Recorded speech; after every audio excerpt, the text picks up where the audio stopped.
There are three hidden bottlenecks that stop AI from creating ROI within any business, and I see it on the daily, all the time. I run a AI agency and consultancy, and I talk to a lot of owners, a lot of business owners, a lot of teams, and it's usually there's about three different reasons for why there's no ROI, so they implement these systems and there's just nothing there.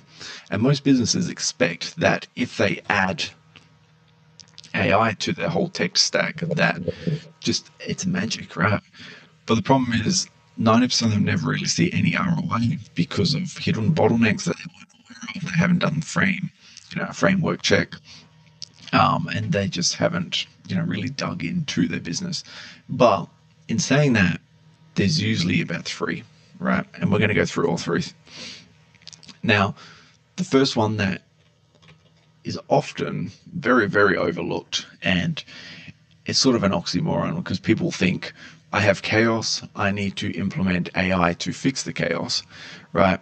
So the AI will go from this messiness to just straight, and nothing has been more wrong.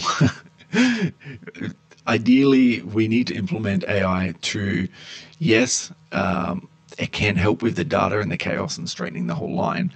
But what will happen is if it's like this and you implement AI, it's going to make it big, big. And, it's going to amplify whatever you put in. If you have a very, very systematic lead generation system and you implement AI to it, it's going to be, 2, 3, 5, 10 times returns. If you just have chaos, you're going to get 10 times more chaos.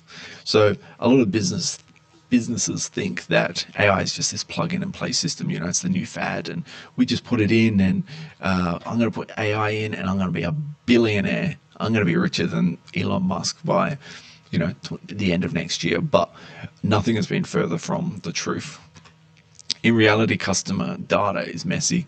I always say I go into businesses and, they have a spreadsheet or they're downloading spreadsheets daily and it's getting into, a Google Drive folder. Maybe the sales team they have this, lead enrichment list, and then they have another list over here and they have one up there, and maybe this one's for a different country, and it's just everywhere, right? CRMs, there's screens that are not used, frankly, duplicated contacts, just all of it. And you sort of wonder, okay, sure, AI may help fix a lot of it by streamlining the systems, but it's not streamlining the current data, right? The current chaos that you have. So, for example, you can automate follow-ups, but half the leads are outdated. So imagine where we have these duplicated contacts and we automate follow-ups. Maybe you're a real estate agent. Maybe these people came through a house 2 years ago, and you send, maybe they came through a home open 2 years ago, 1 year ago, 6 months ago, last week. Let's just say there's a lot of people, right? And it's just getting added every time they come to a new house. What will happen is there might be 6 contacts on there, and we automate a follow-up to be like, hey, anyone in the system, anyone that's come to the house or anyone that's got this tag, send them an email. All of a sudden, this person's been sent 6 emails because of the automation. What happens? It lands in junk. Your email gets flagged for deliverability issues, looking like spamming, and it just causes nothing, right? You might pay a couple of $1,000s for some sort of AI follow-up system, and you will generate exactly $0 in return if you're sending and doing, making sure your data is not correct. The second one is decision bottlenecks. And a lot of people, when they hear the word bottlenecks, they think, oh, there's a bottleneck, like I'm not generating enough revenue, or, my funnel's broken, and it's all these marketing technical terms. But many businesses don't have clear SOPs or decision rules. Now, where it becomes an issue is AI is a system. People often forget that it is a robot. It's a programmable language. Like ChatGPT, it's a programmable language. The automation's exactly the same. We're programming it. We're putting in, what it should happen. If we aren't clear on the steps that it needs to take, how can we actually give it a good automation, right? Like, what happens when X or Y or the automation stalls? We might, you might say, oh, this is my process, but really it might be, maybe there's a data point here, and then maybe there's a data point here. This might be a CRM. This might be uploaded to Slack or some sort of communications. And what we do is we implement the automation like this with this one, scenario 1 here, when in fact we needed scenario 2. This is a direct cause of not having clear SOPs, standard operating procedures, or decision rules, really. So an example of this, a lead scores at 65. Maybe we introduce a lead generation system that says anyone that comes in, we ask them a few questions on the lead generation form, to qualify them for our services. And a lead gets 65 as a score. Maybe we've got some factors. What determines whether that's a hot, a nurture lead, or an ignore? Right, this is a very good example of rules. We need rules. We need to say if X happens, Y will occur. And these rules are very, very, very misunderstood and underutilized within the industry. So we should be saying if we get a lead come in from a form, if they score 65 on our internal scoring system, then this should be a nurture and they should be added to X funnel or X vertical product. Maybe we're going to add them to the nurture sequence. If they come in as hot, then we're not going to add them to a nurture sequence. We want them straight to the sales team, if they come in at maybe 85 and above. But these are examples of decision rules.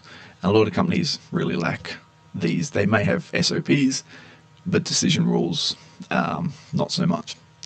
The third and final thing that I often see is this human bandwidth. AI is brilliant, and sure, it can replace jobs, but it's still a computer. It's still man-made for now. So when it comes to sort of leadership and the vision, we want to free up that for a human, not to give it to AI. AI can do a lot of the, researching and stuff, but ideally we need the human. That sounds weird saying it, but we need the human to do the leadership and the vision. And what happens is the business owner is buried in admin and firefighting, that they don't have the bandwidth to actually leverage AI properly. An example of this is CRM automations exist, but no one actually reviews the data, so there's no ROI coming in. Statistics, maybe we have a dashboard that's pulling what our competitors are doing, right?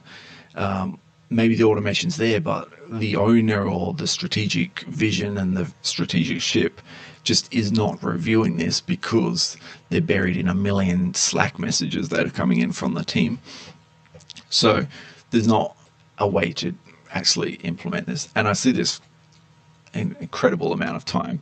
They'll have this free up period. They'll have about a week left, or a week, of just nothing to do.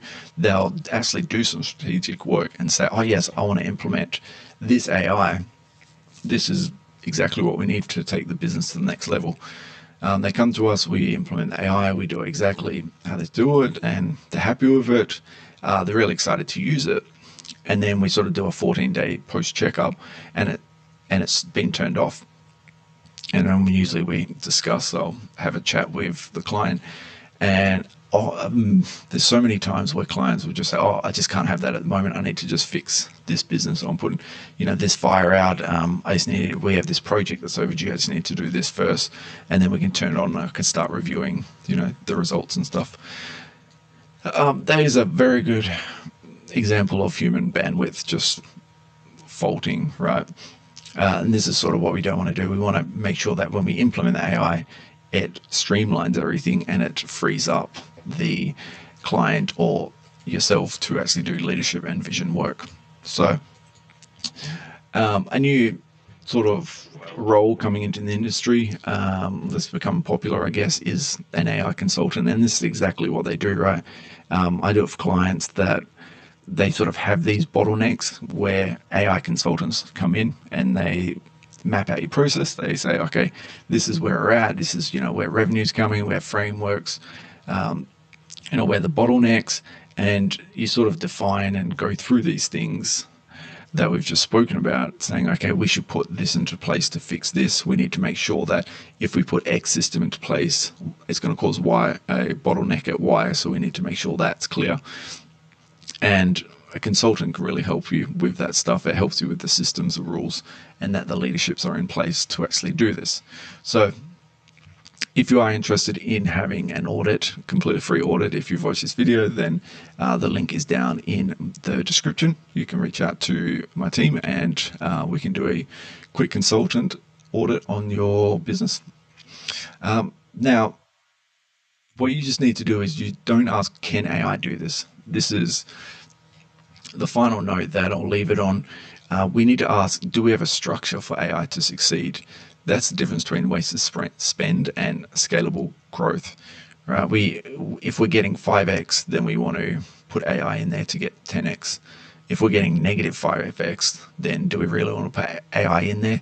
I mean, the likelihood and the percentage probability chance of it causing a negative is incredibly high, a lot higher than going from a negative 5x to a positive 5x.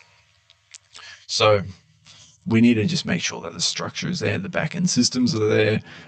We can worry about, bottlenecks happening at certain points. However, the core structure, the foundation, the fundamentals of the business needs to be there. So with that, I hope you've learnt a few things and you do a quick review on your business and sort of help with that assumption of, AI will fix everything, because really it depends on how well systems are. So I'll leave it there. You have a wonderful day. If you like this video, like and subscribe, and I'll see you in the next one. Thank you.